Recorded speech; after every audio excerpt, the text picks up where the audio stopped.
Well, hello, everybody, and welcome to episode 294 of the Canadian Football Countdown, a proud member of the Canadian Football Podcast Network and the Alternative Football Network. Adam Stewart alongside. You're not Trey Colbeck. Ladies and gentlemen, it's Michael-Gerl. He has not been. Where have you come from? Where did you go? It's Michael-Gerl. How you doing, Mike? Good. Is this thing on? I haven't done this in a while. Hey, we're all, like you said before we started, we're all flying by the seat of our pants here. Of course, Ryan is still in his self-imposed or Trey-imposed suspension. I don't know if that's allowed because Trey's not even here. So how does he issue a suspension when he's not even here? I didn't even get the reinstatement papers in time, so oops. That's what it was. The league didn't file the papers in time, yeah. League kind of seems to be doing some pretty weird things lately. So, yeah, we'll get into that a little bit later on. So, Adam and Mike here with you for episode 294, week 7 preview. Should be a good one here. We're going to get through a little bit of week 6. We'll get all your games in order for week 7. And, of course, we'll get you a little bit of fantasy updates for how our leagues are all going. And we'll get you some closing thoughts once we get to all of that. But we did want to bring up that Canadian Football Countdown is brought to you by our presenting sponsor, Game Time TV. You learn more by visiting GameTimeTV.ca or by following on Facebook, or go on Facebook.com /GameTimeTVMB. I am so sorry, Mike, that I'm messing that one up because that one's near and dear to you. I truly do apologize. And while I'm at it, I may as well do this one as well. We want to acknowledge that the Canadian Football Countdown is brought to you from Treaty 1 territory, traditional territory of the Anishinaabe, Cree, Ojibwe, Dakota, Dene peoples, and of course the homeland of the Métis Nation. As well from Treaty 4 territory, homeland of the Cree, Saulteaux, Dakota, Lakota, Nakota, and homeland of the Métis Nation. And Mike, if you're ever looking for additional content, where do you go to find your CFL content? On our Discord community, as well as on our Discord community, which is a very interesting place from week to week. It gets more interesting every time we keep going with this. Of course, you can find your best information. For some, you can find Ryan has some Trivia Tuesday on there, usually going on. Trey has his picks. Ryan has his picks. I put my picks because I was angry with both of their picks. Mike probably will throw his picks. You get a lot of picks. But you know what? For latest fantasy news, Ryan has his big charts up there. Even though he's suspended, he's still being a good sport and posting them up onto there. All of the good stuff. Make sure you follow us over on our Discord page. Really, really appreciate it if you do. Well, we're going to get into this a little bit. But first, we want to just do a quick Week 6 recap here.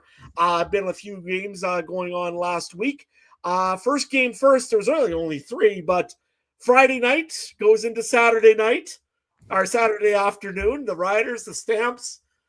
Boy, I thought that the Riders were going to walk on the Stamps because of all what happened on Friday night. Didn't come to be that way, Mike. No, one of the things that I was sort of watching for was that the CFL needs to be more crystal clear on its weather policy and which air quality index reading they're using. But besides the point, the Saskatchewan Roughriders unfortunately did not come prepared. They looked like that game was in Calgary, and it was Saskatchewan having to spend the extra night, and Saskatchewan not sleeping in their own beds, Calgary sleeping in their own beds, but that was just a weird game all the way around. And as Trevor Harris so succinctly put it, we can't wait to play them again. We have to flush it from our systems and move on to BC. And again, I'm paraphrasing.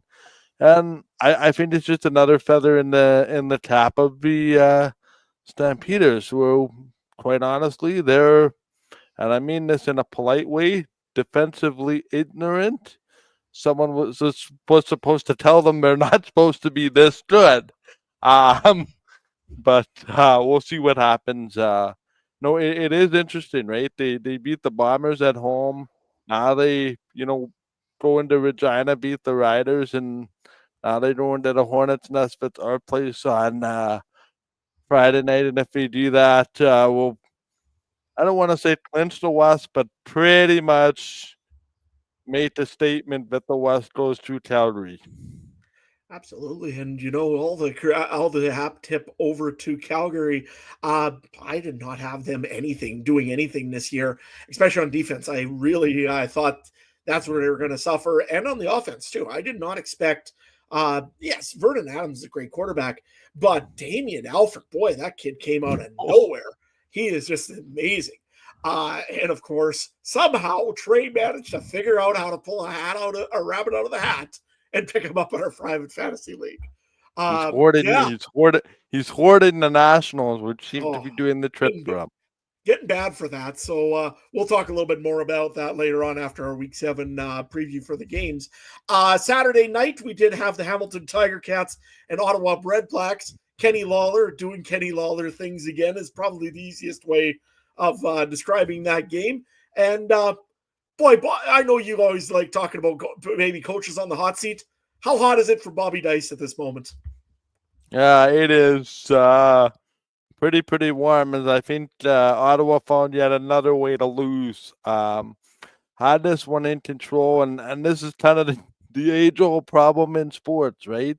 You let the team hang around, you give them a door or a window to come through, and when you have a quarterback as dread as Bo Levi and a receiver as dread as Kenny Lawler, they don't need a lot of time and space.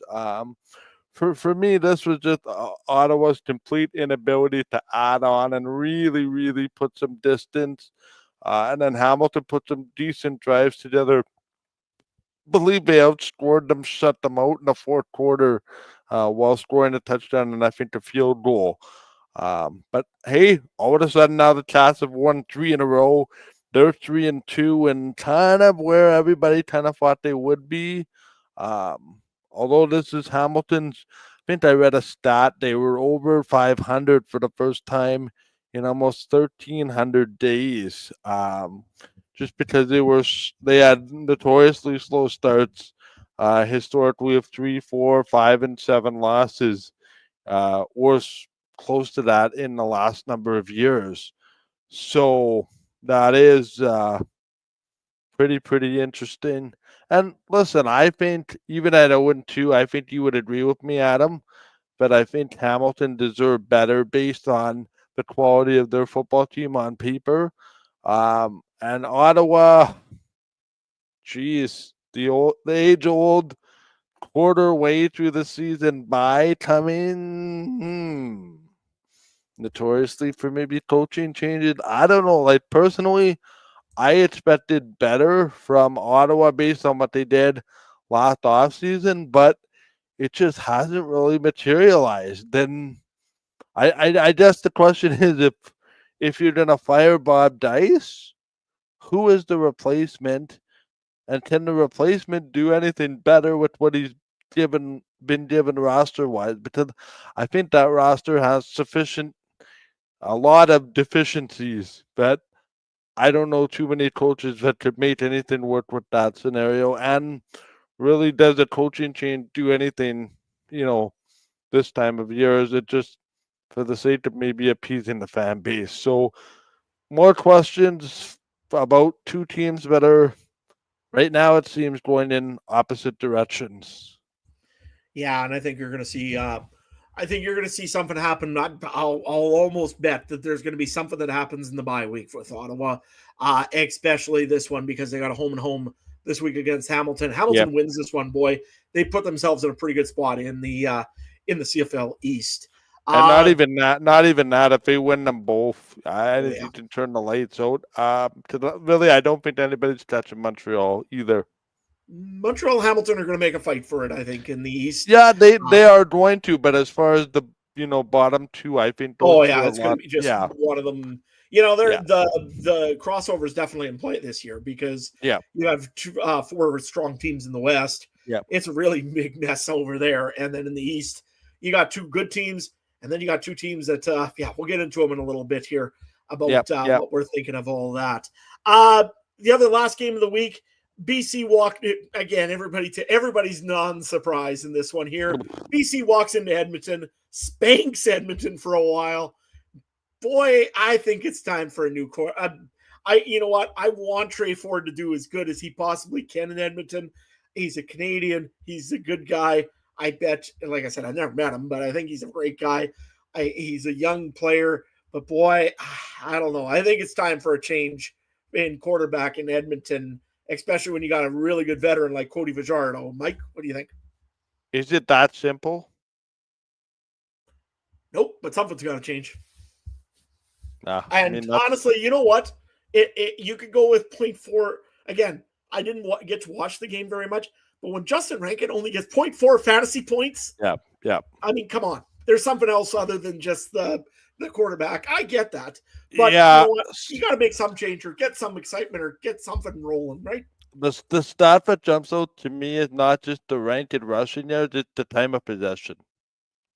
42 minutes in time of possession in a 60-minute game. Again, how do you expect Trey Ford to do anything when he's hardly on the field? The problem is he has to sustain drives. And when you're Nathan Ward, when you're playing Nathan Ward, you cannot leave him be on the field for as long as he was. It's a recipe for disaster when he's executing at such a high level, which he was. Yeah, it didn't also help with Jake Ceresna going down, I think, early in that game from what I read. That didn't help as well. Again, you can't leave. You got Nathan Rourke who can move around, do some all sorts of stuff. It just was not a good day to be an Edmonton Elk. I do have 42 minutes. Wow. I do have one question though. If you're Ed Hervey and you just handed out that contract to Trey Ford, what does that say about potential management? Like maybe you thought Trey Ford will be further along than he is. Like to me, you gave him starters money to be a starter, and now you're going to Fajardo. Like to me, I agree, and I have Trey Ford on my fantasy team, and I hope he plays. But I think to the point where you need to get wins as soon as possible, because the 4 teams may have already been running away with the West. But to me, also, the game to start Trey Ford would have been last week just based on where the standings are. Now you're 2 back to BC and you lost a head-to-head to them. So you're already behind the 8 ball based on the way the rest of the division goes. And it's easy to pile on the quarterback, but I think that's also the easiest change to make because let's be clear, I don't anticipate a coaching change happening. I don't anticipate a general manager change happening because both of those already happened. It could be a long year for the Edmonton Elks, and unfortunately, it's sad to see that I thought they would take a big step forward this year, and we underestimated just how little of progression they actually had. Yeah, I mean, you look at the 2 teams we had. We had Edmonton kind of moving up in the world a little bit and starting to be maybe starting to contend for a playoff spot. And we had Calgary pretty much in the basement. And you know what? Momentum is a very, very funny thing. I think right now Calgary is running very high on momentum. Edmonton, unfortunately, is running on no momentum, and you can pick it out. It's really quite a tough thing. One last thing, because I know it's not a game related, but we do have to bring up a certain player that was reinstated into the CFL today. I believe it was today. Sean Lemon is back and allowed in the CFL.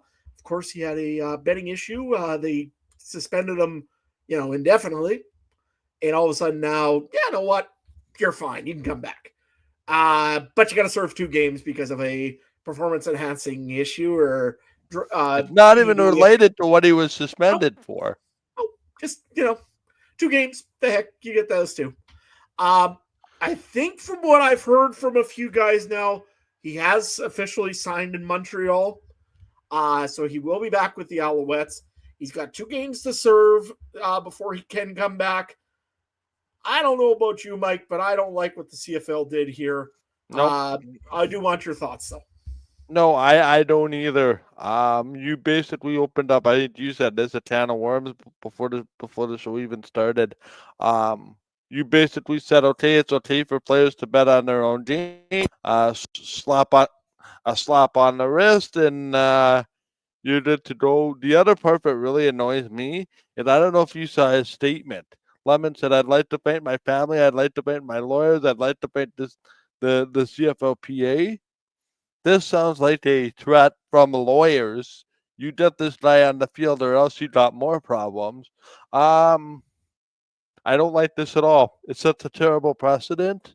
There's another guy, Arlen Bruce, the younger son of Arlen Bruce the third. Same kind of deal. Like, what are we getting ourselves into? The new commissioner already had his hands full with the way it was supposedly handled in the Rider game, although I don't know if he had any other option. And now he's got this situation with Sean Lemon, which by all accounts and purposes seemed to come out of nowhere because we had no hint that this was even coming. There wasn't even whispers, and all of a sudden, logging on to Ets this morning, I see that he's been reinstated. And I thought, where did this come from? Bottom line, I think it's a terrible precedent. We saw similar instances of a Toronto Raptor. I think it was Otto Porter Jr. that the banned from the NBA for doing something similar. The precedent has been set, and unfortunately, it's a very weak precedent. And the CFL just, I don't like it. And that's no disrespect to Sean Lemon, but as I said before, this to me just seems like a slap on the wrist and opens up the door for others to do it. And I wouldn't be surprised if there are more of these. Just based on looking over there, what you did for him, probably worth it. There's the only way you send a message, bottom line, Adam, is if you say you are not allowed to play because of this, and you set an example. Now you've opened up a can of worms, and let's see what happens. I'll play a little bit of devil's advocate and say, you know what, it was 2 years that he had to sit. So was it, or was it because of litigation, but it had to get figured out? Probably a little bit of both, but he still was not on the field for 2 seasons, right? So I'm all another for. way, he is losing money by not playing, so he is punished. That being said, I agree with you 100%, Mike, because you look at other leagues in professional sport. Pete Rose never played another game. They're bad. They're gone. Like, don't even talk to me. Yeah, you're done. You're not a part of this league. You're not a part of anything. You ain't in the Hall of Fame. Just stay the heck out. Did they lighten up a little bit in the NBA Major League? Yes, but he was never going to step on the field. He was well over his age for going in. You look at the NHL. There was an Ottawa player, half a season instantly, and that's big money when you're talking that. You did mention Arlen Bruce, the fourth. He bet on a college game when he was in college. Yeah, we kicked out of Iowa. Every team and told you ain't coming nowhere near anything, especially the NFL. Probably was almost good enough to probably play in the NFL. He's a good receiver. Now he's playing in the indoor football league. I never even knew there was still an indoor football league, so that tells you how far down Arlen Bruce IV is. Yep. But no, honestly, I do not like it. If you made it the situation that Sean Lemon and you wanted to set an example and you wanted to prove to your betting companies, those are big money right there, and that's what the CFL needs in order to almost survive. You do not want to take a chance of going and ruining the integrity of a betting company and they saying, we're done with you, we ain't coming. Because that just ruins your chances of making revenue. So, and it's for a lead that's already a date-driven lead more than it is, you could get any other sponsorship to take the pressure off the gate. But exactly. Yeah. And it's just a bad situation all along. Again, the Alouettes, good. You signed them. That part. Oh, yeah, they did a pretty good player in 2 weeks. Yeah, they get a good player in 2 weeks. But honestly, that's not my concern because if he signed anywhere, it's not the team's fault that they're signing him. They're just trying to get a good player. You just open the door to say, okay, their player can come back. Yeah, but you know what? The league itself needed to go and actually put the foot down and say, no, you take us to the courts. We'll challenge you. We'll play with this game. we'll wait as long as it takes until you're like 49 and you ain't ever coming back anyways. Then we'll drop it. That if they wanted No, to and make it, I mean that's the really disappointing part. The CFL never stood up for itself. Nope, it didn't stand up for its own rules. So, again, next time you're right. If there's, I didn't like how it was handled on Friday night. A lot of football fans in Saskatchewan were upset. All of a sudden at 10:45, and again, I know their situation because 2.5 hour drive to Regina. Guess what? Now at 10:45, I got to drive 2.5 hours home because there's no hotels in Regina. And then because 2.5 hours to going come back on and the everything next else day. is happening. Yeah. And you know what? The CFL did not say a word until maybe the last 30 minutes. Then they said, oh, by the way, if we don't get better in 30 minutes, we're going to cancel it. Well, but what's up with that? Like, I didn't get it. It was very poorly done. I won't go and elaborate more on this. I was disappointed in the CFL on it. But you know what? Because we've got to get through this night with Week 7 stuff. But you know what? Honestly, CFL, Stuart Johnson has not done a great job so far, or not a great start anyways, as the CFL commissioner. I'm hoping it's not all him. And I don't even like that we've never had this precedent before. Like, to me, and you can correct me if I'm wrong, and we'll say this and then we'll leave it. I have no issue saying, okay, it's 7 o'clock.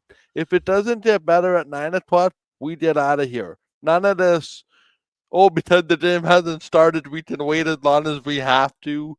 The 3 hour thing only applies if the game had started. Like, to me, you're wasting the paying customers' time sitting there for 4 hours or whatever it was. Then you said, oh yeah, you have to come back tomorrow afternoon. Yes, the riders did gave their gift cards and made it beneficial, but to me, it just made the whole thing look like even more of a joke. My recommendation for the policy, wait 2 hours. If it doesn't, move on, reschedule. But again, the thing I don't like is in the CFL books, they only have one situation about what one thing could possibly happen if a game gets delayed. You know what? No, if you got a plan A, you should have a plan B, a plan C, and a plan D, and a plan E. And you publicize and it have it clear in the book of what's happening. That's my thing. Make sure it's clear and that it's followed to a T. That way, there's no guessing. To me, Adam, I was looking at 4 different air quality indexes in the game. One of them said 10, one of them said 9, one of them said 8, one of them said 7. Well, which number are you using? Well, you have a CFL official, like an official CFL handbook. Why can't they say this is the one we're using? This is the situation. If it isn't within 3 hours exactly, the game gets canceled. We move it to the next day. If it can't be moved to the next day, here's our next plan. Like, it should be just, you know what? Okay, and then what if that next game doesn't work then? You shouldn't be moving the goalposts to benefit what you're trying to do. Yeah. It almost seemed like they were trying to move the goalposts. It was, and it looked bad the whole time. Like I said, it looked like, again, I've had to do this with senior hockey. It looked worse than what I have to do when there's bad roads out and I have to phone the Rocanville Tigers and ask them, hey, can we move the game? It looked worse than that.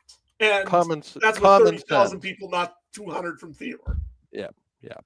Anyways, let's move on here because you and me can go on this for another 2 hours, and then we'll never get the real things that we need to get done, which is the Week 7 preview. We are going to start with the game on Thursday night here. The Toronto Argonauts heading down to Montreal, taking on the Alouettes. Boy, that line is -10. Not some good news for the Toronto Argonauts so far this week, especially on the injury front, Mike. Yeah, Devontae McMahon is back. But Chad Kelly is not. Kevin Brown got released to make room for McMahon to come back on the roster. And Montreal coming off a bye. Davis Alexander back after missing the last 2.5 games with a lower body perceived to be hamstring injury. I think that was out there publicly. Montreal getting healthy.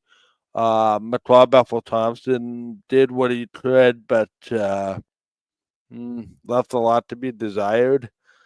That being said, I think this line is a little bit generous as far as Montreal goes. I think Montreal wins this game.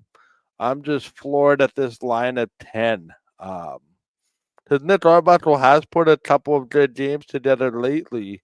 I think he started the season with two results that are left to be more to be desired. But Arbuckle can sneak up on you with the very good game. See the Grey Cup last year, but again, the Argos are not the same team as they were even last year in that Grey Cup game. They have injuries. They have a bunch of changes on that defense. They seem to say if it's a bunch of expensive players, hey, take it to market. This is your price. If you can beat it, great. If not, we'll take you back. Well, that sort of reload and recycle and reload seems to have caught up with them. Uh, I don't know if there's anything that Chad Kelly can even do uh, with the hole that they've done themselves in. I also like Montreal with a lot to prove with Davis Alexander back. They've had a sour taste in their mouth for 2 weeks now. Almost won one of the games, but clearly left a lot to be desired with Davis Alexander out. And yep, I think the line is appropriately placed. It's just a little bit high, but the gist of a Montreal blowout, what the odds makers are suggesting, I could go along with. And a blowout by CFL standards for me is a touchdown or more. Yeah, absolutely. I look at this and I'm like, boy, that's a big. You're right. That's a big number there. -10. And you know what? We'll see what we do on betting right away on that part. What I'm really looking at in this game here, you did touch on it real quickly there. No Chad Kelly again for the Toronto Argonauts. This is now week 7. So it'll be interesting. I did not see if he's still on the 1-game injured list or if they moved him again back to the 6-game injured list. We'll see what happens there. I think he's still banged up. It sounds like he was rehabbing still in Buffalo, which is not great because that means the Argonauts doctors aren't even looking at him yet. So not a good situation there for Toronto. Montreal side, you're right. Davis Alexander back. That's a good one. Whoop. You're muted, Mike. Still muted. Sorry, I think he's farther away from playing than they're leading us to believe. I think you're right. I think he might be probably at least till week 9, to be honest, halfway through the season. And then the other side of it is, why isn't he on the 6th game? That to me is very interesting. Yeah, once you like sit for 6 games still, even though you're on the 1 game, you still get paid back for those 6 games. So I mean, the salary cap it's interesting. I also think there's gamesmanship. I think Toronto doesn't want to tip their hand how long he's gonna be out. Yep. The 6th game right away makes it seem like, oh boy, he didn't miss 6 games. No, yeah, exactly. What do you think of this 51 total points? The spread for 51 points. We'll see what we do in betting in a few moments. But the other part I just wanted to bring up here. Yes, Austin Mack is back for the Montreal Alouettes, which is big. Tyson Philpo, though, is questionable for this game. He didn't practice. He's been eerily quiet the last 2 weeks. Yeah, I mean, he's been practicing, or he practiced on Monday, didn't practice Sunday, was limited on Tuesday, and he's questionable for this game here. I would say probably game time decision, and I wouldn't be surprised if you see him out in this game as well. And like Mike said before, Davis Alexander, very hyped up. I want to see how Davis Alexander performs. He looked pretty good when he was in at the beginning of the season. I think he's going to just carry on as he's been. He's fully ready to rumble here from his hamstring injury as well. Fantasy players, did bring this up just really quick before. There's a couple that I'm pretty interested in seeing. The ones that I'm looking at are mostly on the Montreal side. I'm going to probably look at the running back for Montreal. Sean Thomas Erlington, I think, has done very good things for the Montreal Alouettes, and I will have him on my roster this week. debating if I put Davis Alexander on there. I think I will, just because the price is a little bit cheaper than most. So we'll Toronto. see how that works. Here's the thing with me on that. Toronto's defense is not exactly inspired a lot of confidence historically over this 4 or 5 game window. For me. But yeah, no, for me, I would agree with Davis Alexander. First game back from injury too would cause me to be a little bit more cynical. Yeah, that's what I'm looking at too. Is the Davis Alexander injury and hamstring injury too? Those are so tough for quarterbacks that have to be pretty mobile or move around or even kind of make the rotation to make the throw once in a while. It's very tough for someone to come back from that right away and feel I think there's comfortable. better options at Yeah. quarterback this week. For the Personally. dollar, I was just looking at it here. Also, 14 and was it 14.7 or 14.8 for? Where is Mr. Davis Alexander? 14,000. Pretty expensive. But then again, you look. Nathan Rourke is 14.8. Vernon Adams Jr. 14.7. Zach Collaros, I believe, is 14.5. I think you probably get better production out of those guys for the little bit extra that you have to pay. What's Mitchell at? Bo Levi is 15, I believe. Yeah, 15,000. Same with Nathan. Everyone's in that same ballpark. Yeah, so I mean, if you wanted a starting like a full good starting quarterback, you're paying 14 or more for a decent quarterback. Receivers in this game, I'd like to take one from Montreal. I like Tyler Snead personally. Snead? Yeah, maybe Tyler Snead's not a bad one. How much is he? Tyler Snead, if I can go and pull that up real quick for you. Tyler Snead is, I gotta grab it off of. Give me a minute here. Yeah, Mike, no worries. 10,400. So he's pretty expensive for what you're getting. I would honestly, instead of 10.4, Austin Mack is 10,000. He's had a few weeks of healthy. Yep. He may be a guy that might be a little bit more of an option if I'm going to go play a Montreal receiver. Toronto, I mean, Kevin Mitel's had some good games. Otherwise, boy, Matt Mahan maybe as a flat. I don't know. That's a very dangerous game. Yeah. Deontay McMahon, you're saying? I don't know. I'd be very hesitant in playing McMahon right at the moment, especially against that Montreal linebacking core. Like, I mean, Beverett and historically too, Adam, like if I'm being honest, these games that have the bad paid lines can have a tendency to kind of be the shocker of the week. So I don't know how comfortable I am Montreal loading up to play to their line. Both teams coming off a bye, which will be very interesting. I don't know. The more I think about this, the more I think that 10 line is very generous. I agree. I think it might be kind of a little bit generous, but hey, let's get into the betting here. Okay. Yep. We will go, and I'll just give you the results after last week. Trey was 1-2. Me and Ryan were 2-1 on the spread. The coin was 1-2 on Pick'em. Boy, bad week for the coin. Trey and Ryan were 1-2 on the over/under. I was 2-1. The season totals: Trey's 14-9, I'm 14-9, and Ryan is 11-12 on the spread. The coin is 13-9. So yeah, pretty much just listen to the coin. Don't listen to anybody else. The over/under, I'm 12-11. Trey's 11-12, and so is Ryan. So yeah, it's been pretty interesting so far how everything's been going like that.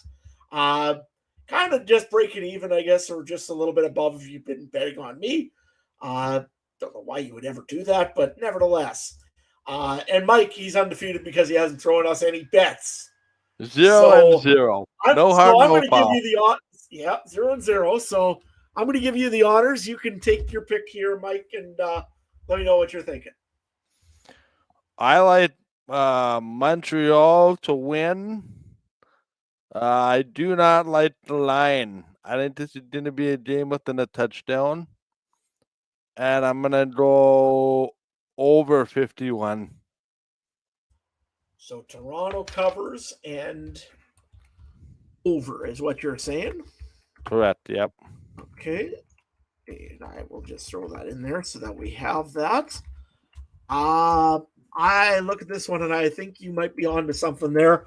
Montreal, they could really dominate Montreal in this or Toronto in this one, but with McManus coming back for them for defense, I think they'll probably keep it a little bit closer.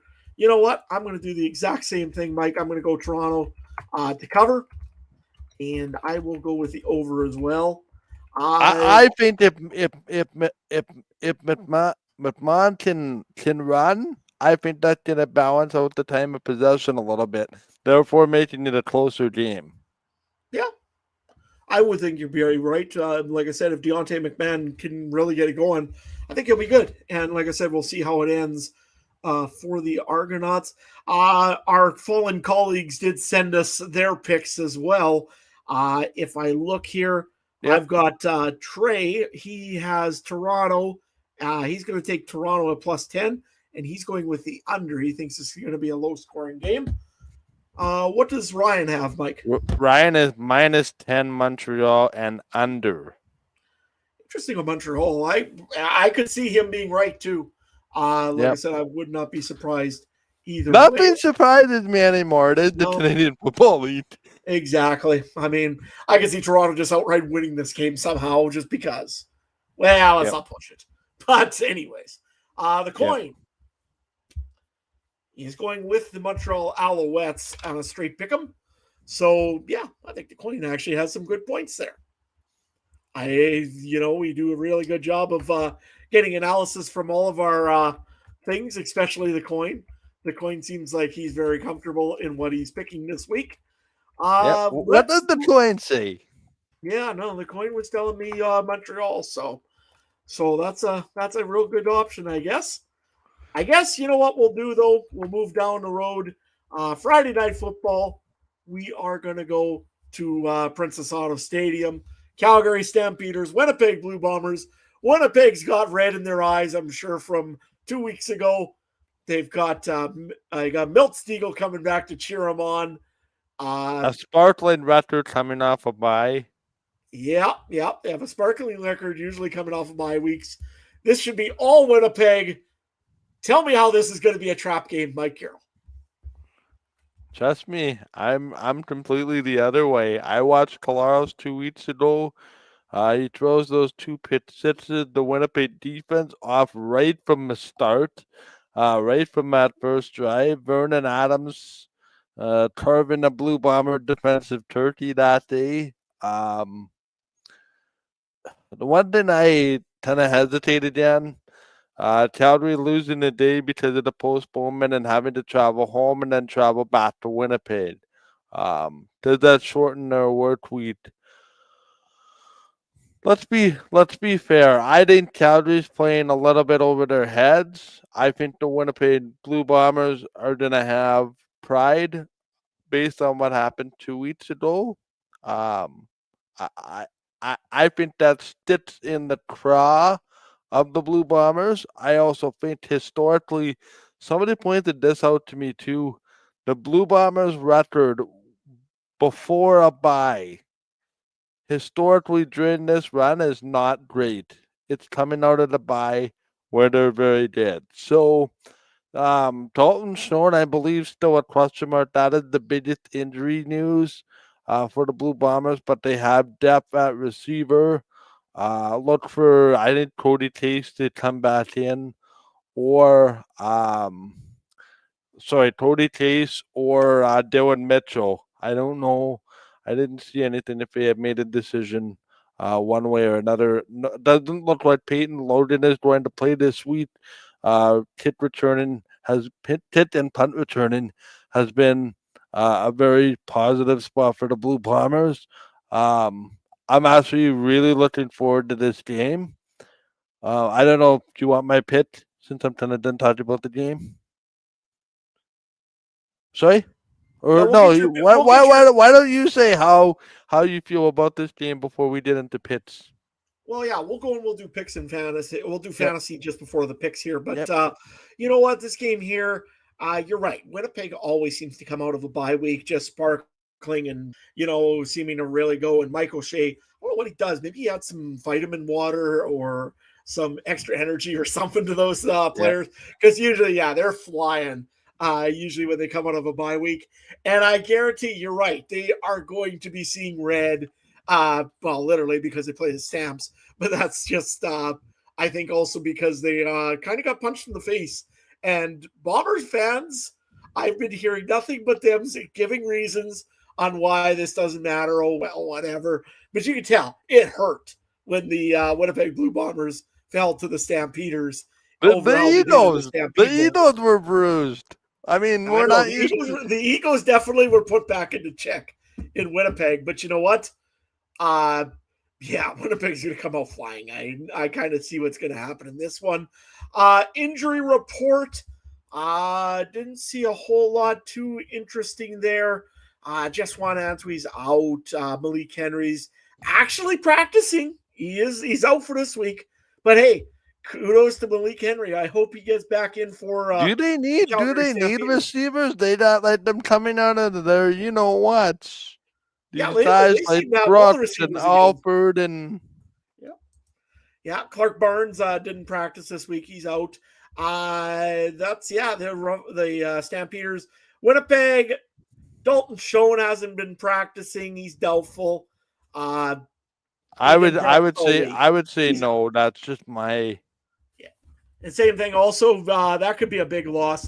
Stanley Bryan hasn't practiced all week, so that'll be interesting to see what happens there. Dylan Mitchell, though, I bet you'll sub in for Dalton Schoen. There's a few little injuries there for the Blue Bombers. Mike O'Shea puts absolutely nothing in injury reports, and it drives me mental. But hey, well, can't do Mike O'Shea, to be fair, wants to div it out till the last possible second to get ready, even though to the rest of the world it seems to be blatantly obvious. Well, like I said, Dalton Schoen hasn't practiced all week. Is he going to go in? But to be fair, I think that like Dalton Schoen has earned that sort of opportunity. And the same thing with Stanley Bryan. But again, you still got to get some reps. It don't matter if you're a veteran or what you are. If you're missing one game or one practice because of that, okay, fair enough. But if you're missing 3 game or practices in a row, and especially after a bye week, that's not just ask how that went over in Regina last week about a certain individual. Exactly. I know. Don't worry. You can tell me all about it eventually here. Anyways, let's get into fantasy on this side here. Yep. Probably a couple players to take a look at. Running game. You know what? Last week I got burned with AJ Alouettes in the game here against Calgary, but Brady Oliveira, same fate, or do you think he's probably going to do a little bit better here? He didn't have it coming out of his ears because he got pretty well tied down 2 weeks ago. Yeah. No, I agree. I think he's going to have a recovery game for sure, and he's got the crowd behind him. That'll help as well. Quarterbacks, Vernon Adams, I mean, he had one heck of a game there against the Rough Riders. You going to take either of the quarterbacks in this one there, Mike?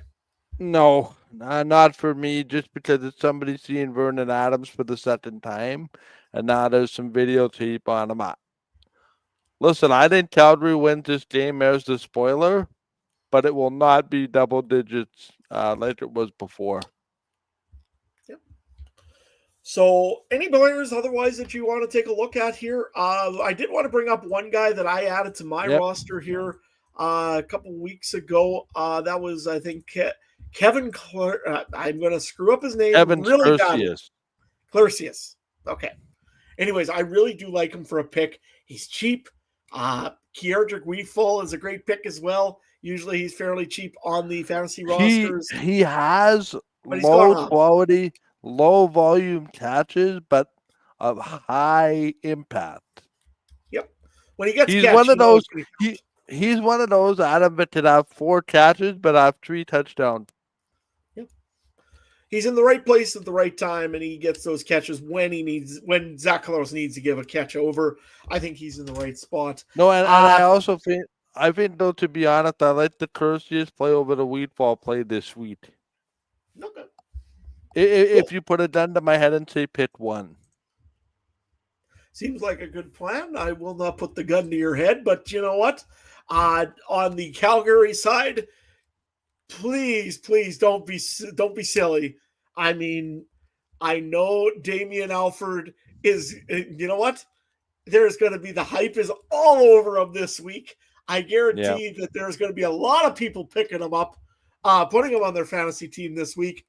I'll tell you what, I'm not going to. I think that the hype. I don't know. Is the hype there? Oh, to me, there's been examples of a guy this year, even in the league in general, has a big day one week, and the next week, okay, the video's out on the guy, and he's pretty much non-existent. No, fair enough. Like I say, it's one of those that you can definitely make a case for, but he's starting to get up there. He's 6.8 now. He's not the old $3,000 pick that you could have got away with for a few weeks ago. He's at 6.8, which is still cheap. But what do you think of Eric Brooks? That's an interesting one. He's going to be he's the guy that I had him in last week. I think he had something like 4 catches and 2 touchdowns. But again, that was against the very sloppy pass defense and the Riders. So, yeah, fair. You know what, though? Like I said, he's playing a different defense this week. I think Winnipeg's secondary is maybe a little bit stronger than the Rough Riders. So it'll be interesting to see what happens here. I like I said, I don't know if I would really go with Brooks. That being said, Calgary's kind of short on receivers, right? At the moment, they got lots, but they seem to have these guys coming out of nowhere right now. So you may have to take one of those if you want to really take a chance at getting some real fantasy points. Again, you can definitely go with Alford. I think he's going to get you some good points. I don't know if he's going to get you what you got last week. Don't be expecting that. Any other fantasy players you want to talk about, Mike, or do you want to get into betting here? No, I concur with all of what you've said. Okay. The option that I would consider the Winnipeg defense a smart play, just being at home. I like them over a couple of other options. But again, defense to me is kind of the way I handle it in fantasy. Is I get my front end guys, like my receivers, my running back, and my quarterback in, and whatever I can get in budget wise for defense, I try to make it work. I think that's going to be one of those weeks. Just because these are statistically the top two of the top 4 defenses. The other defense is Montreal, but has been fairly decent there against Toronto. The Riders are against BC, who have now won 2 in a row and are 3-3. So, to me, there's a caution flag for the top defenses in the league this week. I don't know which way I'm heading yet for defenses. Fair enough. Okay, so hey, let's move on to betting on this one here. Kind of fitting that it's just over a field goal, and especially when I just got news from Trey saying that former Winnipeg Blue Bomber Trey Westwood will be inducted into the Manitoba Sports Hall of Fame. About time. Mr. Westwood. I think that he would probably not make the Saskatchewan Sports Hall of Fame. There might be a reason why. I'm not sure why, but anyways, he would make the public enemy 101 Hall of Fame for sure. He might make a Saskatchewan Crime Stoppers top 10 list, but nevertheless, honestly, good for Troy Westwood. Went to a supper he did one actually in Saskatchewan. He did a great job. Real good sport about it. Really good guy to talk to. Anyway, Mike, Winnipeg -3.5 in this one here at home. Stadium, is it sold out? And what's your pick? No, I like Calgary by less than a touchdown here. Okay. Suddenly, my confidence in Collaros to not throw a couple interceptions has kind of been there, and historically VA's carved up that Bomber defense regardless how good they are. Calgary, you can show me you're for real by going into the house where barely anybody wins, and if you can pull it off, hats off to you, and I think you can pretty much clinch the West Division if that happens. Yeah, they got a few more games against, one more, I think, against Winnipeg afterwards, and maybe Yeah, and that's later next month. So, and you know what? Yeah, like I said, I mean, those go on later on, but hey, sure goes a long ways when you win these games early. What was your over and under, Mike? I liked it over. I'm picking like a 34-30 type of game. Okay.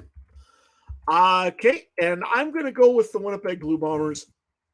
I don't usually, I don't see them losing after a bye week.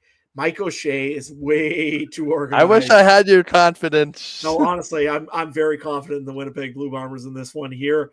It's not because Calgary beat my team and I didn't like it last week.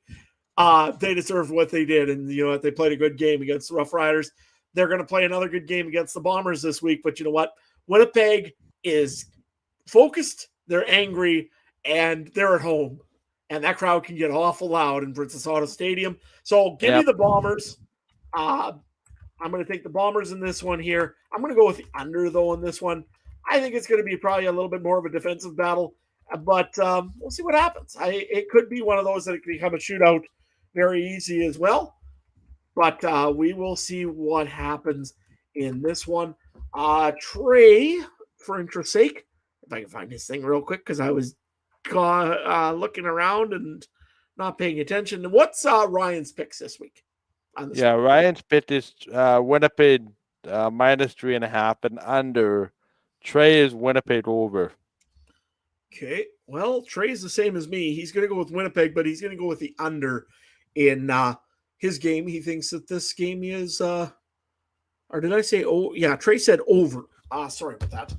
So Trey's on the over. Trey's on the over, yep. Yeah. So, should be a fun game to watch. Let's see what the coin says. I still always laugh every time that I do this. A Saskatchewan Rough Rider coin flipping about a Bomber game should just not be allowed. But hey, here we are. Okay, let's see. Yeah, it's going to go with Calgary Stampeders. Interesting. The coin siding with me today. Yeah, the coin seems to like you, Mike. So we may have to rename the coin Mike after this game. We will see how that goes. Did my wins and did my losses to the coin, and we'll figure it out. Yeah, for sure. Let's move on to the next game of the week. This is in BC Place Stadium. It is the Saskatchewan Rough Riders traveling out to Vancouver to take on the Lions. I'll talk about this one first for the fun of it. I'll let you go ahead, Mike. I do not see the Rough Riders are still pounded up a bit. There's a couple little things that I've noticed here in the news. Mario Alford, the other Alford that's, pretty good. He is injured. Looks like he's probably not going to didn't practice this week yet. Maybe tomorrow. I don't know. But looks like he's probably going to be out. If he is, you are going to see a very young player come in, and that would be Dre McCray. Had a very good. Wasn't he the anointed preseason star, if I'm not mistaken? He was the Terrence Nunn winner, I would think is what you call it. The guy that performs in training, preseason, wins the preseason, and then makes only the practice roster. But Romastelli guy also was pretty good in the preseason, as I recall. Yeah, no, he was very good. I thought he probably was going to push Alford out of there, but hey, the Rough Riders seen something in him, put him in the practice roster. Kudos for them. This is why you want him. Other injuries to talk about. Samuel Emilus looks like he is good to go. Sean Bain Jr. sounds like he may go. Not 100% sure on that one yet. Who are you taking out of both those guys come back? Out of those two, Emilus has had the better season so far, and he's a Canadian. No, but who are you taking out? Like if you're bringing those guys in, taking out? I wouldn't be surprised if you take out right now. I wouldn't be surprised if it's Deontay Myers. Myers seems to he misses those catches that you really need to make, and Bain Jr. sometimes makes those catches. So, my opinion, it's probably Deontay Myers. Would you? And to be honest, like from the outside, I wouldn't have said that 2 weeks ago. But Robustelli is giving you no reason to take them out. Oh, I know. That's what I'm saying. Joe Robustelli He is looks a like guy. he looks I like like. Weston. Riders are just loaded it off in receivers. He looks like Weston Dressler.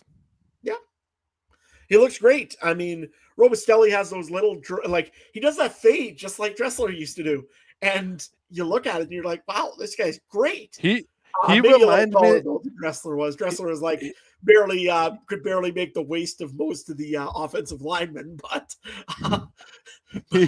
He also reminds me now. I know the size and the stature isn't there, but of a young Dalton Schoen. Now Schoen is a lot bigger than Robustelli, but as far as like bursting on the scene, grabbing attention.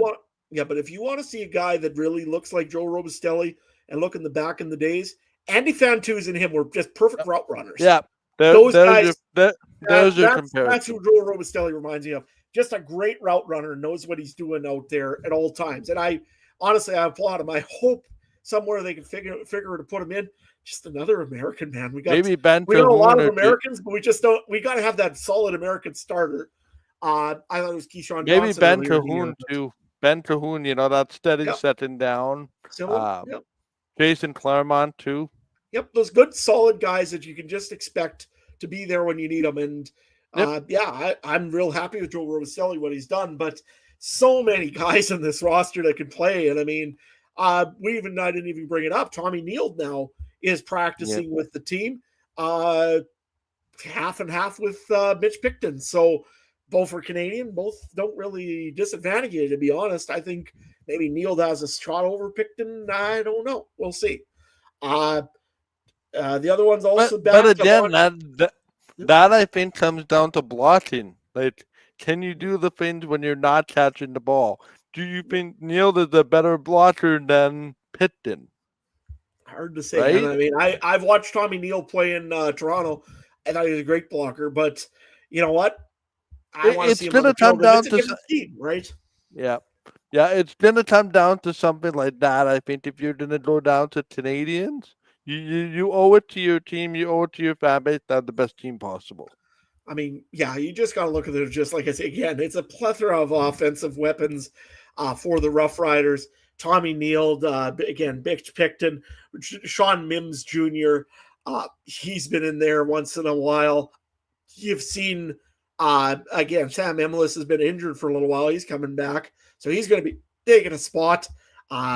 You've got Sean Bain Jr. coming back. Oh, and by the way, there's this certain guy named Keon Schaefer-Baker who eventually will get healthy and maybe come back. I don't know. I pulled him off my roster because I'm tired of waiting because there's so many other options. Yeah. But, yeah, the Rough Riders are getting healthier. Tavon Campbell was a practice full participant today. Marcus Sales was a full participant. I'm just trying to think of the other guys that were on there. Roland Milligan, they were worried that he may be injured. Nope, he was a full practicer today. The defense looks okay. I think they're getting some pieces back. There's some injuries. Don't get me wrong. Riders are still full of injuries, but they're starting to get a little bit healthier. You aren't a football team if you don't have injuries this time of year. And I mean, you know what? I'll take the injuries right now. Just wait till week 10, 12, or 14 and turn off the injury button, please. Because, and you know what? The other thing is Trevor Harris is healthy and it's week 7. That's a rarity for the Rough Riders right at the moment. So I'll take it. Can I ask you something? Sure. Just while we're talking about this, what would you do with Brett Lotter? Oh, man. You go ahead and I'll give you a little bit about Lotter after you give us your little bit of a preview for this game. I think you play him, but you bring in somebody to push him. The question is, who is that person? That's a very good question. If I knew a kicker, I'm sure he would be I think if there was somebody out there, it would have been done already. I would think so, because honestly, there's games where he's perfect and he makes these 55-yard, 57-yard field goals, and you're looking at him like, I've got the best kicker in the league. Yeah. And then you know what? Suddenly he lines up a You 25-yarder. watched last week, and it's like you're trying to get the game into two, Yeah. 11 or 12 points, whatever it is, and he missed a field goal. Now, honestly, I can't blame him on the first one. That was 52 or whatever it was. I have an allowance for missing that. It's the second one where you try to get it into, where you try to benefit yourself in the potential tiebreak. If you would have thought about historic kickers, this is where you need Noel Fontaine and be done with it. Mike Vanderjack, where is he right now? That was a Or great Adam Vinatieri or one of those guys. But I wonder what Paul McCallum is doing. or, Or as Richard said, as Richard said in the chat, Dave Ridgway. But Dave Ridgway ain't kicking. Or Justin Medlock. What kickers like that don't grow on trees. No. You know what? It's a fine art kicking, and you love them when they kick them through. But boy, it can turn in a hurry when you start missing them. And Saskatchewan again, it's been a rocky road for the first little bit with Brett Wilder this season. Mike, any other points that you got in this game here, or anything on BC's side of the football? No, let's talk quickly about BC. Yeah, I like BC. They've won 2 in a row quite impressively since falling to 1-3. It seems like Buck's crew kept the discipline in line on Sunday. But to be honest, I just don't know how much of a measuring stick Edmonton is as far as grading future success. I do like the line in this one. I think this will be the game of the week in the CFL. I personally feel like both teams have something to prove. BC looking for a third straight win. The Riders looking to sort of calm the masses after that Saturday afternoon disappointment. We need to remember the Riders are 4-1, and listening to certain avenues of Rough Rider folklore this week, you would think they're not 4-1. But that being said, I don't think you're in Saskatchewan if you're not questioning everything after one loss. But no, I honestly like I think of the 4 games, this will be that game of the week. But I'm greatly intrigued by because I think it's another lesson for this Rider defense. Can you get a quarterback off the field? This is a quarterback in Nathan Ward who is getting the ball out at an electrifying pace. He knows how to use his running back James Butler pretty well, and he has some receivers that can do damage who are not named Justin McInnes. Stanley Berryhill being one, and I think this is a defense that is slowly turning the corner. The question is it just because they played the Elks, or is this team kind of turning the corner? But I will say that I think this is the best Nathan Ward has looked since coming back from the NFL, this sort of 2 to 3 week stretch. And to me, most of the questions reside with what happens with the Riders. Are they going to bounce back? What happens if they lose this game now 4-2? You're kind of skidding. 2 of the 4 Rider wins have been, out east against teams that were not very good to start the season.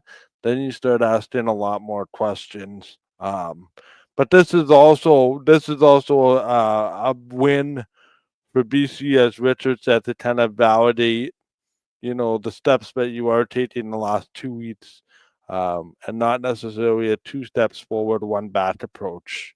So I think it's a very interesting game for that reason. Yeah, and I'm looking at this one here. I think the only big thing I got with BC is Nathan Rourke actually healthy or not? Richard in the chat, I guarantee he's going to go and tell me in about 10 minutes. He's perfectly healthy. He's doing everything right. His core has never been stronger. He's ready to rumble. Is he? I don't know. You know what? I hope he is, honestly. Hall of Fame Nathan Rourke is so much fun to watch. That being said, I mean, what is it? Ryan is the chairman of the Nathan Rourke Hall of Fame fan club. Is that Yeah, how he's this still works? chairman. I don't think he's ever relinquished the duty, even though I know that he's disappointed that I own him in fantasy right now, Nathan Rourke. Yeah. But hey, Yeah. you know what? All good. Like I said, I think that's the only big question for BC right now.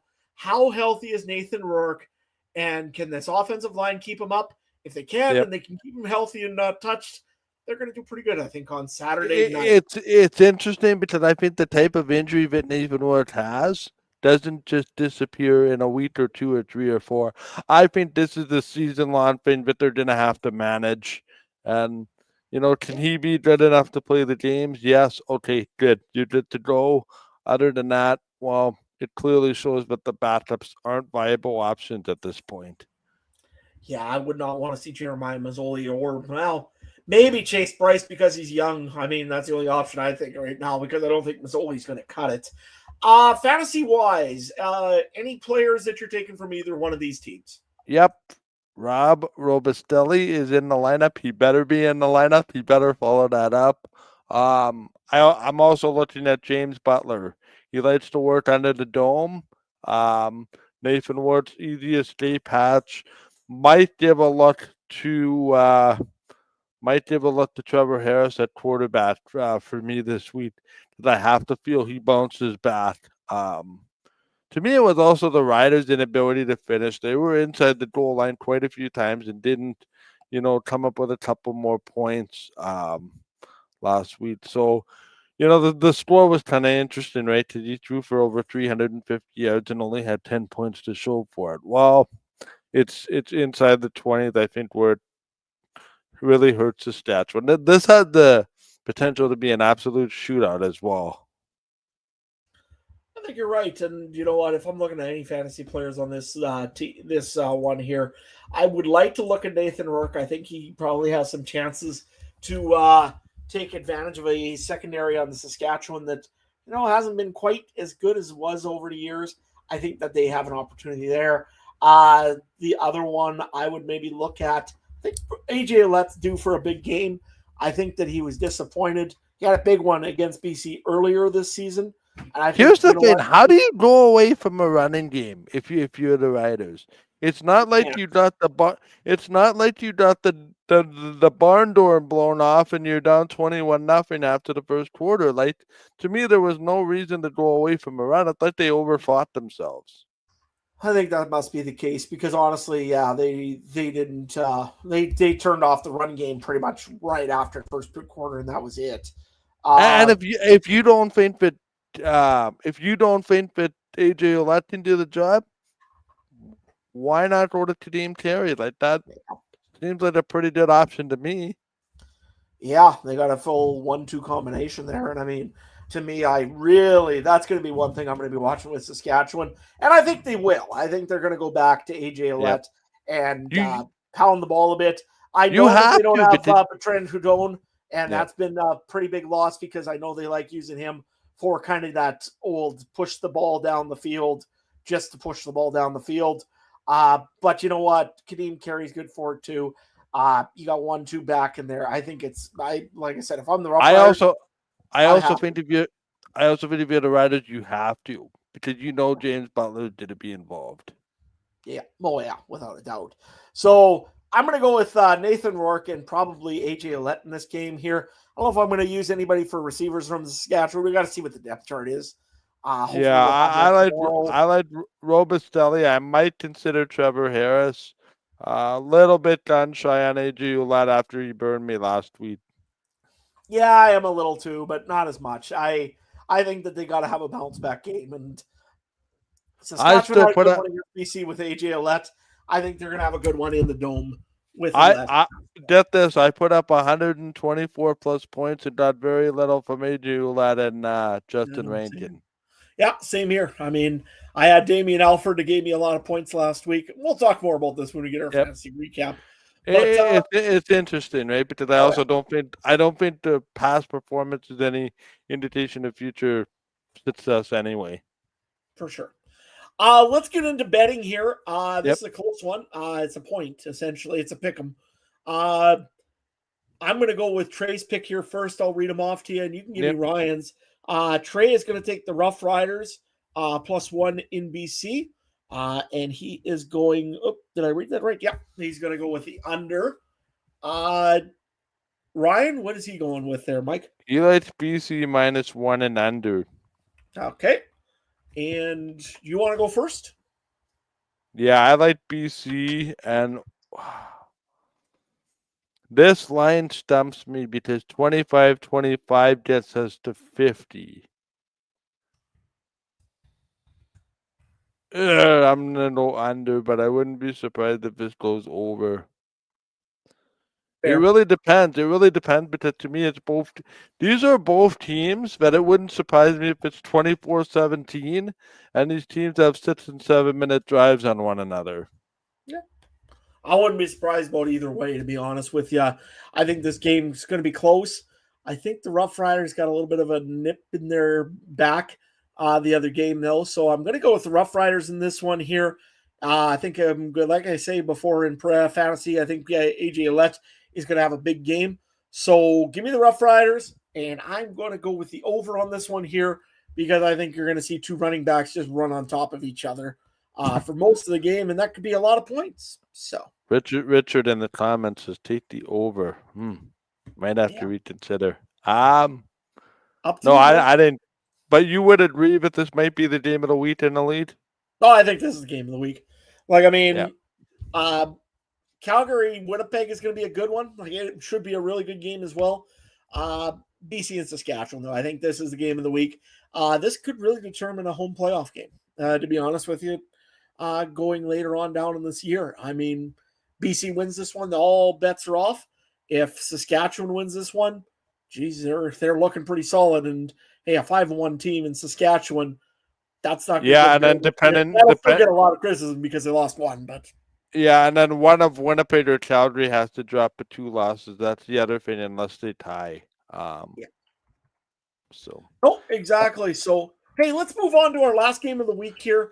Yep. It is the Hamilton Tiger Cats taking on and going out to Ottawa this time. They're going back down the highway. Home and home series. I always love these because that's usually how you get some teams that absolutely hate each other. And you get some bad blood. We talked about it earlier about Bobby Dice, and we talked a little bit about how he's probably on the hot seat in Ottawa's side.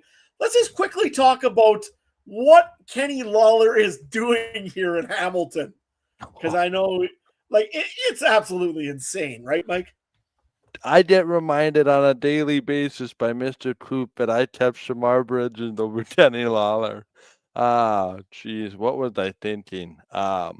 Spoiler alert, how bad has it been for Shamar Bridges? I consider taking him off my team this week. We will have to discuss trade soon. Anyways, you know what? No, look, it's just insane. Like, my general manager skills might be rightfully criticized. It's all fun and games.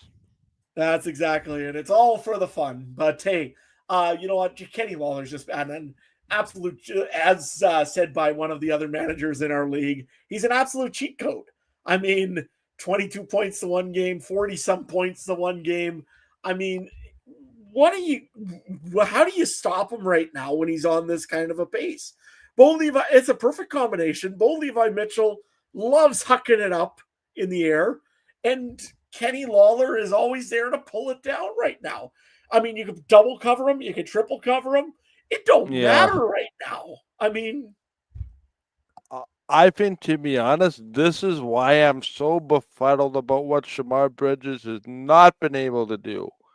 Is because you would think with so many people attempting to cover Kenny Lawler, that one of Tim White, David Chernowski, or Shamar Bridges would be able to help the scenario, but it just hasn't materialized. No. And I mean, it's just amazing. I mean, you've even got Drew Wolodarski on the team. I haven't even heard of him all year because why? I mean, it's all Kenny Lawler and Bo Levi Mitchell. That's all it's been. And no Drayden Bell either.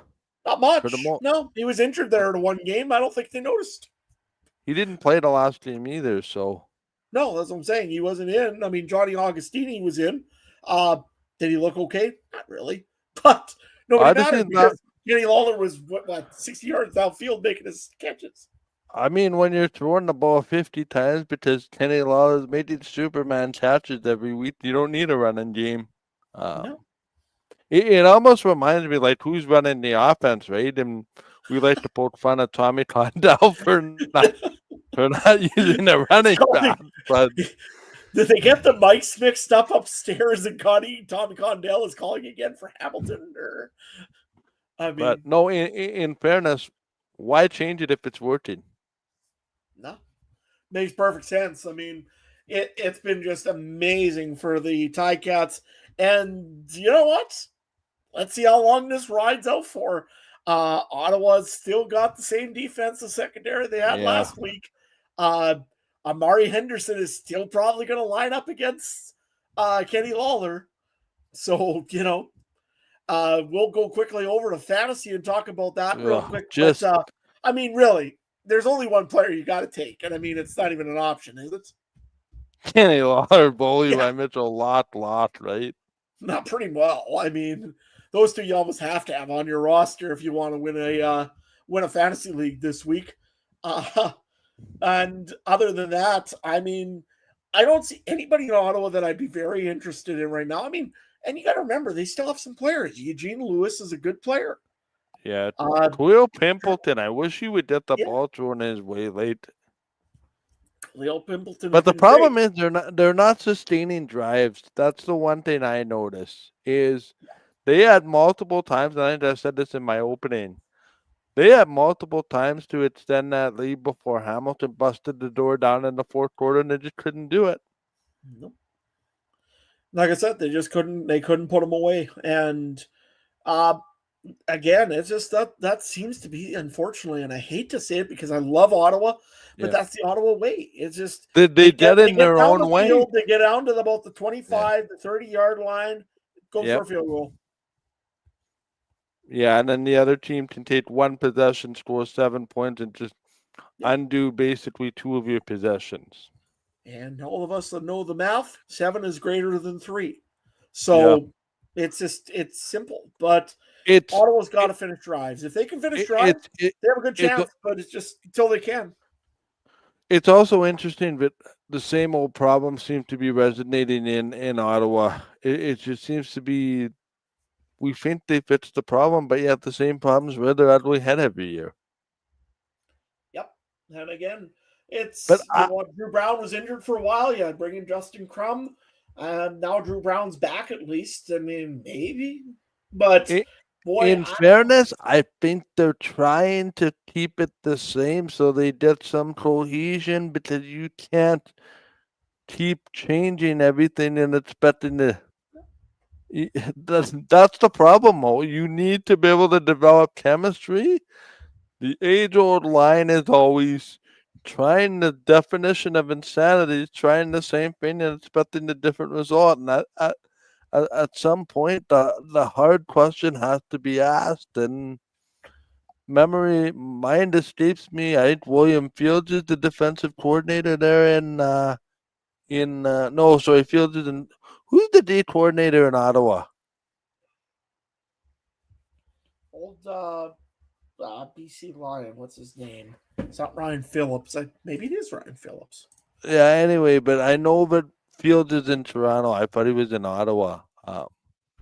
And then what's his name doing special teams there? Bobby Dice does special as well.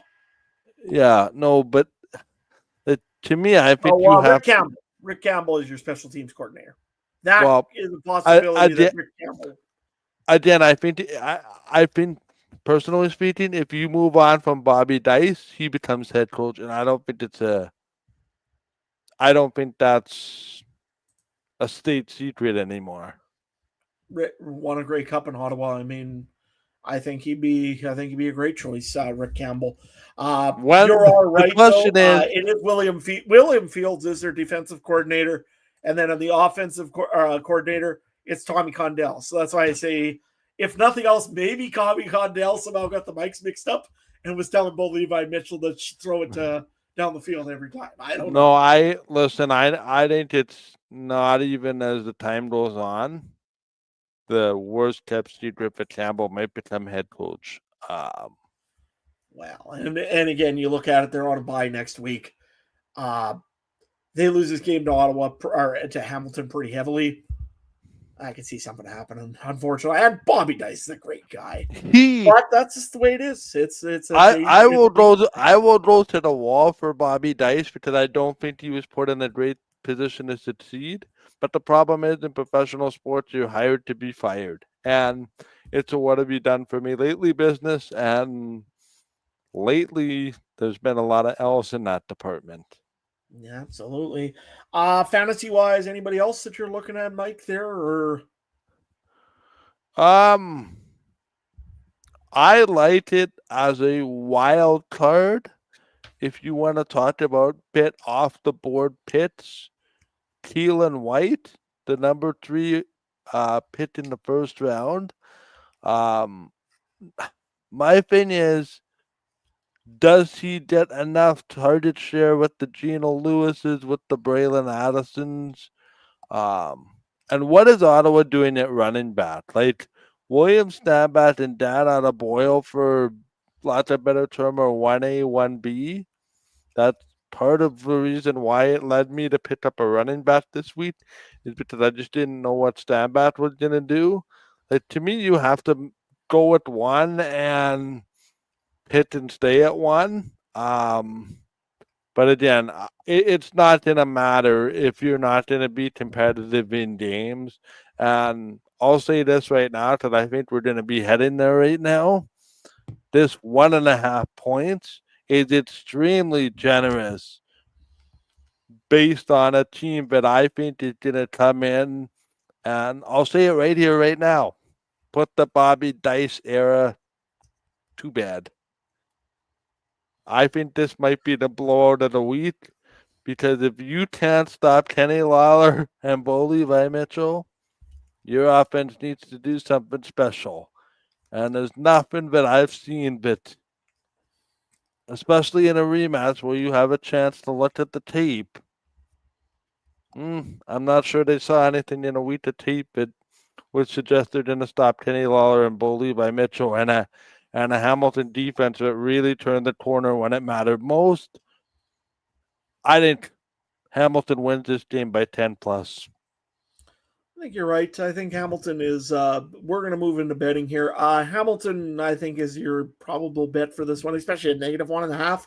I thought that would actually be higher when this gets into here.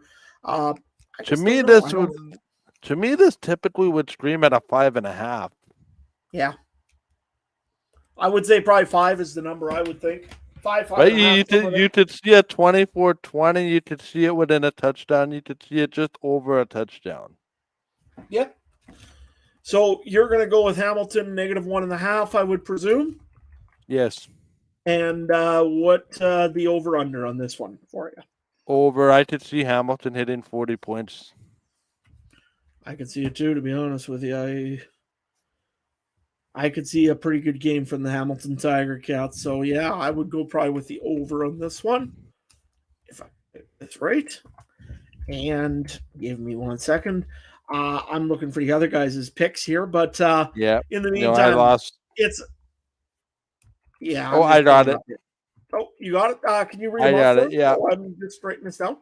Trey goes Hamilton over, and Ryan is Hamilton under. I would like to know the explanation on that one on the part of Ryan, but he's currently in suspension and cannot defend himself. Nope, he certainly can't. I'm going to go with the Ticats in this one, and I'm going to go with the over on this one here. I think Hamilton's probably going to get like 40 points instantly. And if they get 40, I still think Ottawa's probably going to make a game of it with 21. 40-21, 40-25 with a couple of garbage touchdowns at the end. Yep. Yeah, that's what I kind of look at. You know what? A couple pity putt touchdowns, and please at least make it quick and tell Bobby at the end of the game, if that's the case. Anyway, let's see what the coin says. Oop. Yep. The coin is going insane this week. Is going with the Ottawa Red Blacks to pull the upset against the Hamilton Tiger Cats. Man, I hope that's right. There's always that one game where it's like everybody goes one way, and then you see it on the social media when the opposite happens. The other team puts it on the social media with, what is this? Yeah, exactly. Experts. Well, hey, you know what? Ottawa there, you never know. Maybe there's something maybe more to the coin season than we do. We'll talk to the coin eventually and we'll ask him what's going on, but not right now because we got to move on to fantasy results from last week. Do I want to see how bad I did? That is the question. Do you really want to, Mike? Do you really want to see this? No, I don't. Yeah, I got some bad news for you coming up. But you didn't tell me anyway, unfortunately. Probably, yeah. But hey, I'm going to go and start, though, with the CFL Football Podcast Fantasy League. So, again, if you don't know what this is a bunch of other CFL football fantasy guys that all get together. We raise some money for a good cause, and winner gets bragging rights, gets some cash to go give to the charity of his choice. And, yeah, he becomes the world's smartest podcaster in CFL football, I guess. Week 6 results. There is me, Mike, Ryan, and Trey in this one here. I played Andrew from the Turf District.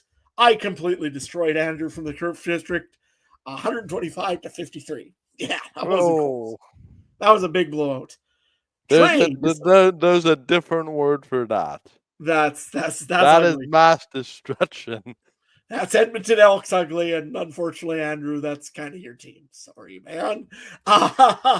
Anyways, Trey was playing Travis Curra from the 2 and Out CFL podcast. Trey absolutely hammered him 135-62. And the third game of the week was Ryan. He had to play the dreaded league average, and he beat the league average 117.1. League average was 103.4.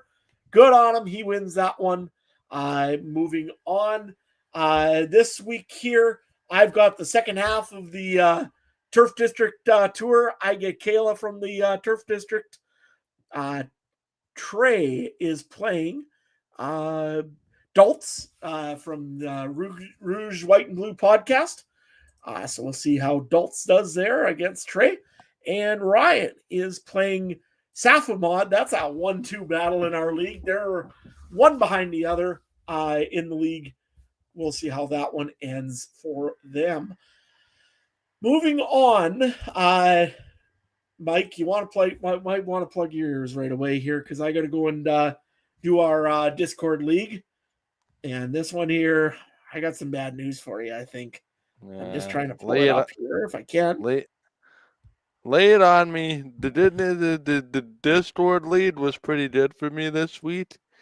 League was league average week. So that means all you had to do was just beat 120.17 points. That's all you had to do. No big issue. No biggie. Mike, you got 137. You beat the league average. Good job. Yay!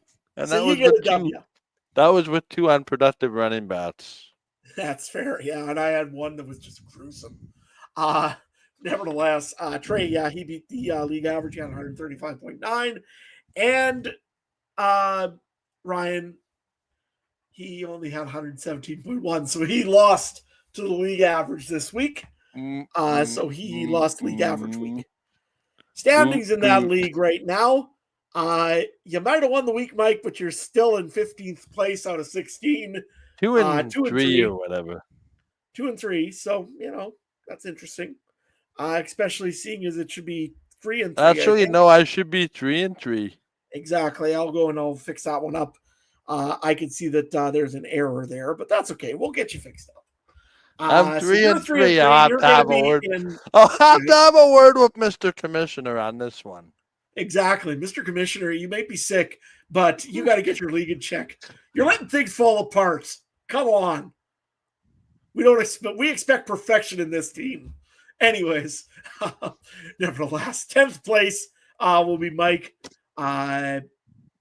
Me and Ryan are tied for 11th, I guess, right now because we're all 2 and 4.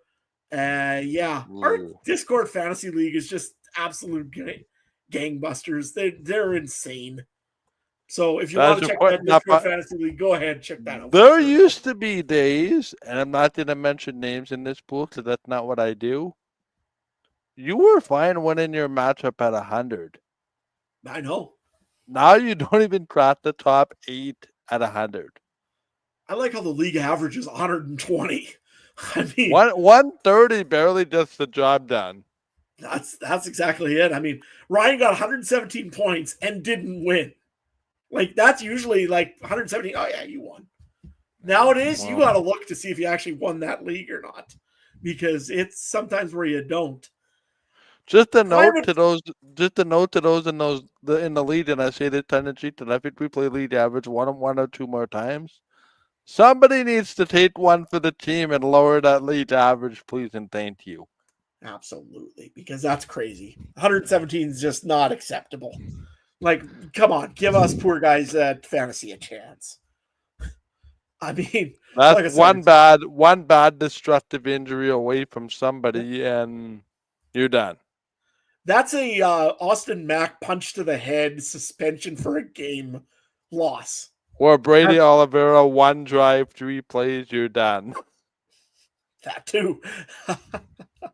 Anyway, let's move on to our private fantasy league here. Week 6. Ryan was the absolute winner in that one again. It seems like he has a trend going on lately. 117.9 points. I was in second, 95.9. Trey third, 89.7. You were fourth. Not bad, though. 82.4. Totals so far, Ryan's in the lead. He has got a little bit of an advantage over Trey. I think he is 70 points up on Trey right now. Trey is 50 points up on me. And I am 2 points ahead of you somehow. I don't know why. I have a funny feeling I'm losing my crown. So, yeah, it was actually kind of weird because Ryan pointed out that each one of us had a terrible player on our team, and every one of us had a great player on our team. Yeah. Kind of cool. So, waiver wire, Team Mike, you added Jose Maltos for $0 and dropped Lewis Ward. You also added Joe Robustelli for $5 and dropped Deontay Myers. Don't mind that pickup. And you added Deontay McMahon for $1 and Mayan Williams you dropped as well. And then I made one move after the deadline. I added Tron Bain Jr. and dropped Keon Schaefer-Baker. That's mainly because I don't know when Schaefer-Baker is going to be a playmaker for a very long time here. So we'll see how all this goes. I bet you anything Trey will be picking up Keon Schaefer-Baker next week because he seems to really love his Nationals. Just curious, which quarterback did you run with last week? Nathan Rourke. You also have VA on your team, which is interesting. I have got a really, really good quarterback room right now. And McLeod Bethel Thompson's there for the ride. But yeah. I think he may be dropped pretty soon, and we'll see how Davis Alexander does. Yeah, the quarterback room for me not looking too high right now, and Davis Alexander and Trey Ford, but we'll see. I know that there's been talks. About players moving in this way or that way. We'll see if anything comes of anything here. Hey, that's the whatever it is. I'm not involved because my phone's been on and it's been pretty quiet. So I didn't get very many calls today either. Really, it was pretty quiet during the show. But is this working? You never know. Is this working? Hello. Yeah, that's about it. I don't need the second phone. That's for sure. I don't think it's going to be that kind of trade deadline this year. Two phones right here. Believe it or not. There you go. Hey, we're going to get into wrapping this thing up here. We said we were going to only be an hour. We're already an hour and 34 minutes. That's just tradition.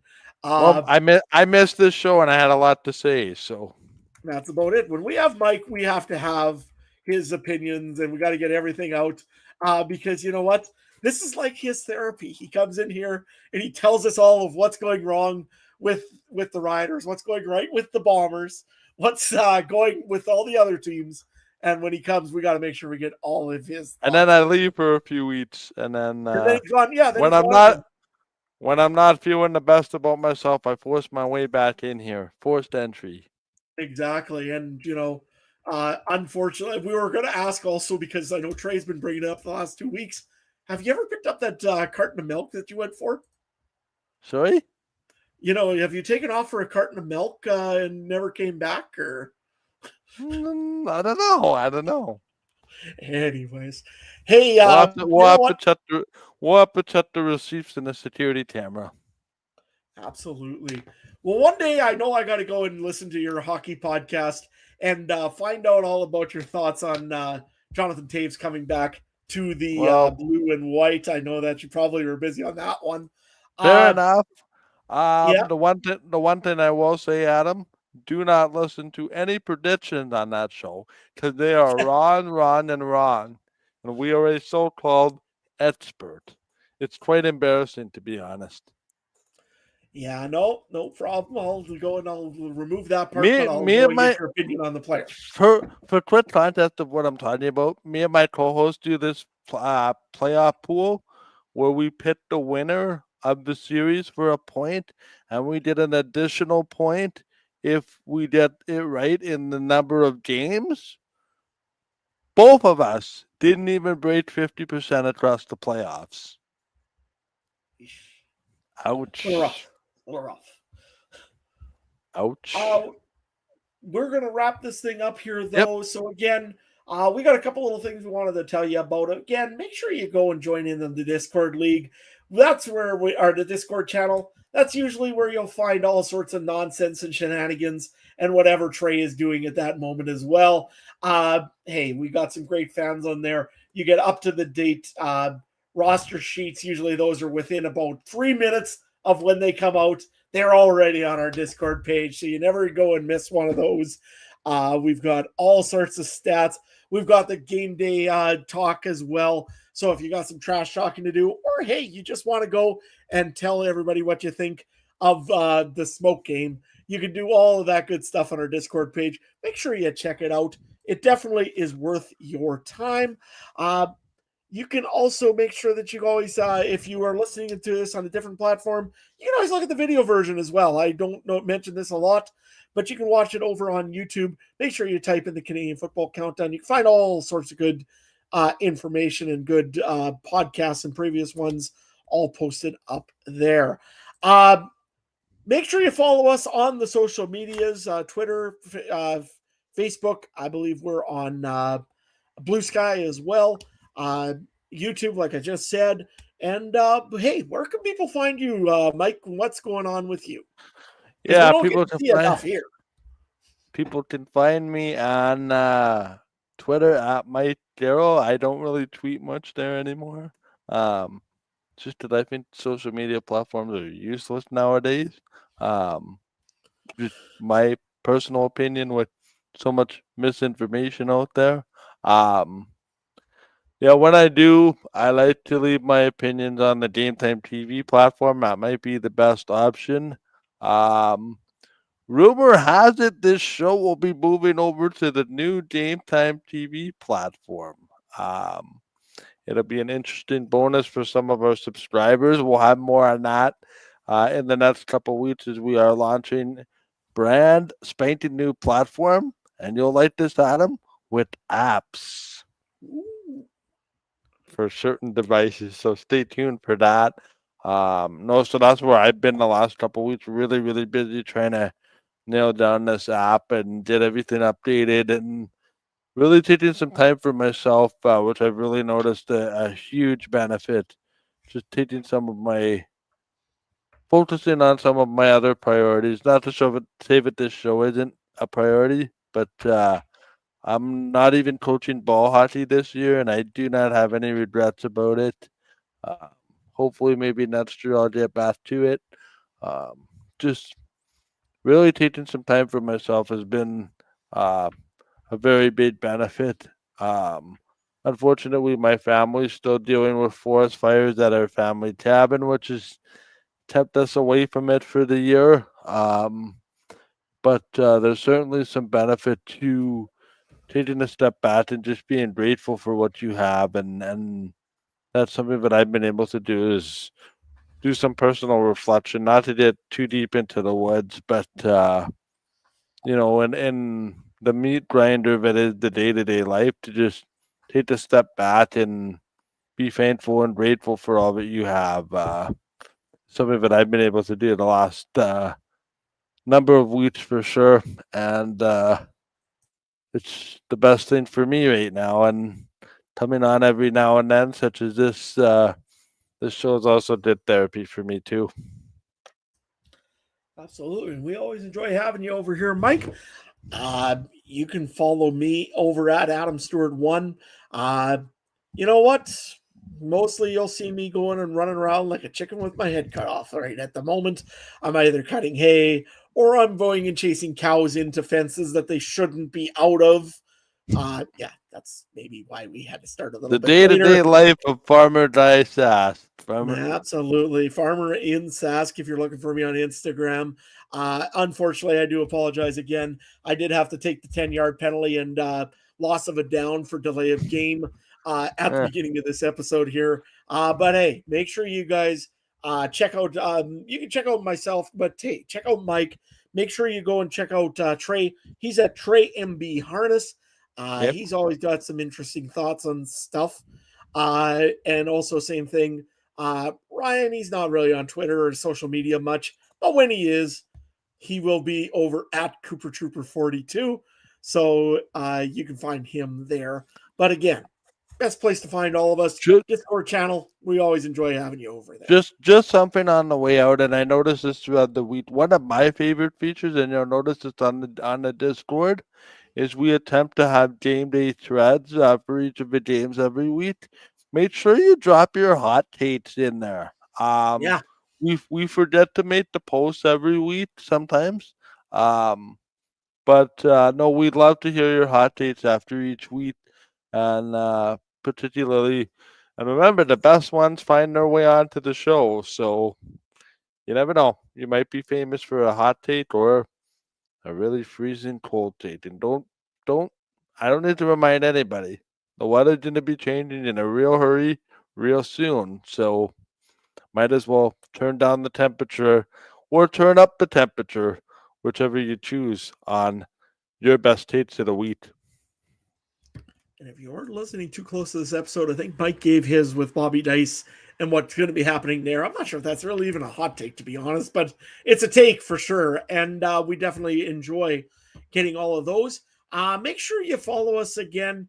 You can check out all the other great shows from the Canadian Football Podcast Network. I did mention a few of them here tonight when we were talking about fantasy, but make sure you check them all out at cfpodnetwork on Twitter. Make sure you also check out the Alternative Football Network at the official AFN on Twitter or alternativefootballnetwork.com. On behalf of Mike Gerl, I'm Adam Stewart, and hey, also on behalf of Trey Colbeck, who couldn't make it tonight, and of the suspended Ryan Coop, I want to thank you all very much again for listening. Take care. We'll see you for week 8. Have a good one. Bye.